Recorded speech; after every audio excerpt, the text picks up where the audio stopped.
Good morning to all students. Today we will discuss about average speed in different special cases. First is, if a particle travels distance d1, d2, d3 with speed s1, s2, s3 respectively, then total distance traveled will be d1 plus d2 plus d3 and total time taken will be t1 plus t2 plus t3. आपको पता है कि time distance by speed के equal होता है, इसलिए time t1 d1 by s1 होगा, t2 d2 by s2 होगा और t3 d3 बाय s3 होगा, डिस्टेंस बाय स्पीड के इक्वल। और आपको पता है कि average speed total distance travel by total time taken होती है, इसलिए यहाँ पर average speed d1 plus d2 plus d3 by d1 by s1 plus d2 by s2 plus d3 by s3 के इक्वल आएगी, मतलब total distance by total time. अब अगर ये तीनों distance d1, d2, d3 equal हों और d के इक्वल हों, that is object travels equal distance with different speeds, then average speed is equal to d plus d divide by d by s1 plus d by s2 plus d by s3। तीनों distance equal हैं, इसलिए तीनों की जगह हमने d put कर दिया। तो 3d बाई नीचे से d कॉमन लिया, 1 by s1 plus 1 by s2 plus 1 by s3, d से d कैंसल, और इसको सोल्व करने पर हमारे पास एवरेज स्पीड का फॉर्मूला आ गया 3s1 s2 s3 by s1 s2 plus s1 s3 plus s2 s3। तो ये एवरेज स्पीड का फॉर्मूला है बच्चों, कब? जब ऑब्जेक्ट इक्वल डिस्टेंस ट्रेवल करे डिफरेंट स्पीड्स के साथ, तो एवरेज स्पीड होती है 3s1 s2 s3 by s1 s2 plus s1 s3 plus s2 s3। अगर 3 की बजाय 2 ही हों, मतलब if object travels equal distance d1 equal to d2 equal to d with different speeds s1 and s2 respectively। अगर हमें 3 speed की बजाय 2 speed दी गई हो तो भी हम एवरेज स्पीड निकाल सकते हैं। तो फॉर्मूला क्या होगा? 2s1 s2 by s1 plus s2, और अगर 3 स्पीड हैं तो 3s1 s2 s3 by s1 s2 plus s1 s3 plus s2 s3। इस तरह से हम एवरेज स्पीड निकाल सकते हैं डायरेक्ट फॉर्मूला लगाकर। कब? जब ऑब्जेक्ट इक्वल डिस्टेंस ट्रेवल करे with different speeds. For example, let an object moves 500 metre with speed 10 metre per second and next 500 metre with speed 20 metre per second, then find average speed. अगर object 500 metre का distance travel करता है 2 बार, लेकिन different speed से, एक बार 10 metre per second है, दूसरी बार 20 metre per second है, तो इसकी एवरेज स्पीड क्या होगी? 2s1 s2 by s1 plus s2 formula लगाएंगे और वैल्यू पुट करेंगे। सोल्व करने पर एवरेज स्पीड आ गई 40/3 मीटर पर सेकेंड। तो आपको ध्यान रखना है कि ऐसी सिचुएशन जिसमें ऑब्जेक्ट इक्वल डिस्टेंस ट्रेवल करे डिफरेंट स्पीड के साथ, उसमें ये फॉर्मूला यूज करना है। Second, if the object moves with speed of 20 metre per second, 40 metre per second and 50 metre per second to cover a distance of 500 metre each, then find average speed. अब यहाँ पर आपको 3 speed दी गई है distance के लिए, distance तीनों बार same है, 500 मीटर है, लेकिन स्पीड अलग अलग है, तो एवरेज स्पीड निकालनी है। तो एवरेज स्पीड आप खुद कैलकुलेट करोगे 3 स्पीड्स वाले फॉर्मूले से, मतलब 3s1 s2 s3 by s1 s2 plus s1 s3 plus s2 s3 formula use करके। नेक्स्ट,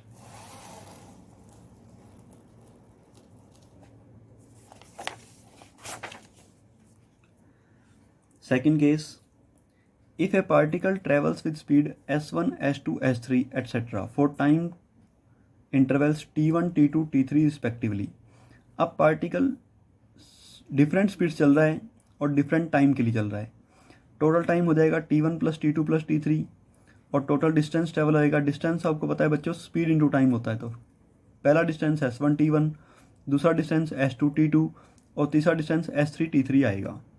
तो average speed is equal to total distance travel by total time taken. तो एवरेज स्पीड के लिए हम s1 t1 plus s2 t2 plus s3 t3 by t1 plus t2 plus t3 formula लगाएंगे।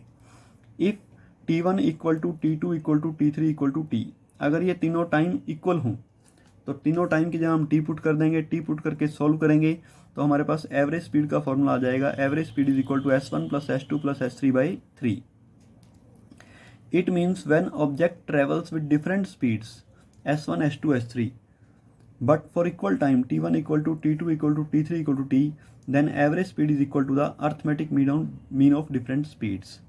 तो इसका मतलब अगर ऑब्जेक्ट इक्वल टाइम के लिए डिफरेंट स्पीड से चलता है तो उसकी एवरेज स्पीड अर्थमेटिक मीन जो आप मैथ में निकालते हो, जिसको आप औसत या एवरेज भी कहते हो, के इक्वल ही होती है।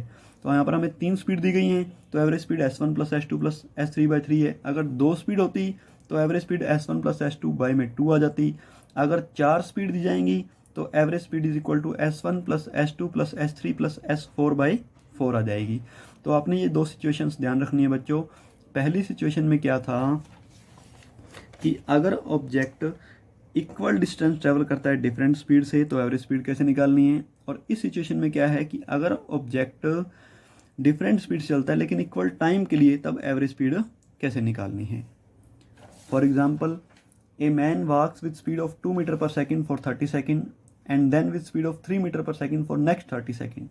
तो यहाँ पर ऑब्जेक्ट 30 सेकेंड के लिए 2 मीटर पर सेकेंड, फिर अगले 30 सेकेंड के लिए 3 मीटर पर सेकेंड की स्पीड से चल रहा है। मतलब दोनों केसेस में टाइम सेम है, स्पीड डिफरेंट है। हमने एवरेज स्पीड निकालनी है तो एवरेज स्पीड निकालने का फॉर्मूला आपको पता ही है। Average speed is equal to S1 plus S2/2। Solve करेंगे तो रिजल्ट आएगा 2.5 metre per second.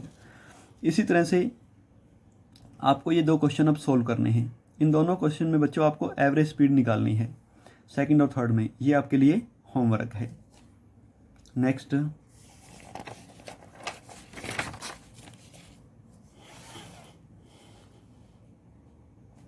Velocity. The time rate of coverage of displacement is called as velocity. पीछे बच्चे आपने स्पीड पढ़ा है, तो स्पीड क्या था, time rate of coverage of distance is called as speed. यहाँ पर वेलोसिटी है तो time rate of coverage of displacement is called as velocity. That is velocity is equal to displacement by time. As displacement is a vector quantity so velocity is also a vector quantity. तो displacement एक vector quantity है, इसलिए velocity भी एक vector quantity होगी।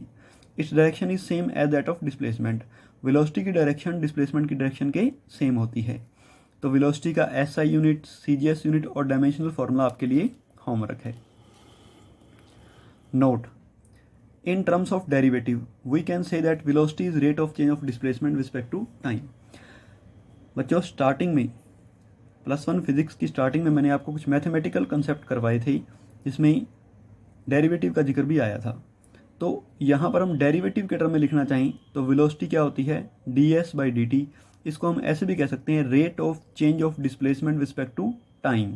यहाँ पर capital S displacement को शो करता है। तो velocity is equal to ds/dt भी होती है, rate of change of displacement respect to time भी होती है। ये भी आपको ध्यान रखना है, आगे के काम में इसका भी यूज होगा।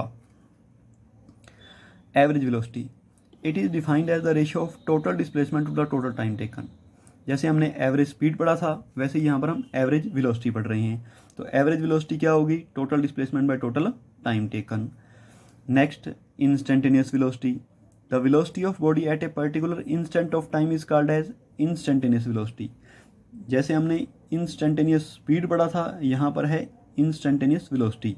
तो velocity of a body at a particular instant of time, किसी विशेष टाइम पर किसी बॉडी की जो वेलोसिटी होती है उस टाइम को हम इंस्टेंटेनियस वेलोसिटी कहते हैं। Uniform velocity, if the object cover equal displacement in equal interval of time then its velocity is called as uniform velocity. जैसे हमने यूनिफॉर्म स्पीड पढ़ा था वैसे यहाँ पर यूनिफॉर्म वेलोसिटी है। अगर कोई ऑब्जेक्ट इक्वल टाइम में इक्वल डिस्प्लेसमेंट कवर कर रहा है तो हम कहेंगे वो यूनिफॉर्म वेलोसिटी के साथ मूव कर रहा है। अगर कोई ऑब्जेक्ट इक्वल टाइम में इक्वल डिस्प्लेसमेंट कवर कर रहा है तो हम कहेंगे वो यूनिफॉर्म वेलोसिटी के साथ मूव कर रहा है। Uniform motion, if an object moves with uniform velocity, अगर कोई ऑब्जेक्ट यूनिफॉर्म वेलोसिटी के साथ मूव करता है तो हम उसके मोशन को यूनिफॉर्म मोशन कहते हैं। If an object moves with uniform velocity covers equal displacement in equal interval of time then its motion is called as uniform motion. तो इस चैप्टर में बच्चों हम यूनिफॉर्म मोशन के बारे में ही पढ़ेंगे, मतलब ऑब्जेक्ट इक्वल टाइम में इक्वल डिस्प्लेसमेंट कवर करेगा। Next is difference between speed and velocity. जैसे हमने डिस्टेंस और डिस्प्लेसमेंट में डिफरेंस किए थे वैसे ही यहाँ पर हमारे पास स्पीड और वेलोसिटी में डिफरेंट है। तो स्पीड और वेलोसिटी में डिफरेंस आप देख सकते हो बच्चों, स्क्रीन पर आपके सामने हैं। First is time rate of coverage of distance is called as speed, time rate of coverage of displacement is called as velocity. पहले दोनों की डेफिनेशन है। फिर स्पीड स्केलर क्वांटिटी है और वेलोसिटी वेक्टर क्वांटिटी है। किसी मूविंग बॉडी के लिए स्पीड हमेशा पॉजिटिव होती है, नेगेटिव या जीरो नहीं होती, लेकिन वेलोसिटी पॉजिटिव, नेगेटिव या जीरो तीनों हो सकती है। स्पीड वेलोसिटी से बड़ी या वेलोसिटी के बराबर होती है और वेलोसिटी स्पीड से छोटी या उससे बराबर होती है। स्पीड और वेलोसिटी बराबर कम हो गई, इस बात को आपने सोचना है और इसका आंसर वही मिलेगा जहां आपको डिस्टेंस और डिस्प्लेसमेंट इक्वल मिले थे, वहां पर स्पीड और वेलोसिटी भी इक्वल होंगी। Fifth, it does not give any information about direction of motion. Speed हमें डायरेक्शन ऑफ मोशन के बारे में कुछ नहीं बताती, लेकिन वेलोसिटी हमें डायरेक्शन ऑफ मोशन के बारे में इन्फॉर्मेशन भी देती है।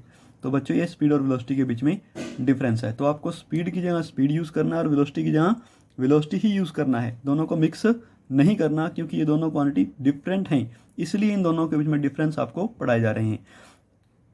डिस्टेंस और डिस्प्लेसमेंट भी डिफरेंट है, इसलिए डिस्टेंस की जगह डिस्टेंस और डिस्प्लेसमेंट की जगह डिस्प्लेसमेंट ही यूज़ करना है। सिर्फ एक कंडीशन है, जब डिस्टेंस और डिस्प्लेसमेंट इक्वल होते हैं या स्पीड और वेलोसिटी इक्वल होते हैं, उस कंडीशन को छोड़कर आपने इन दोनों को मिक्स नहीं करना। इस बात का हमेशा ध्यान रखना है। Thank you.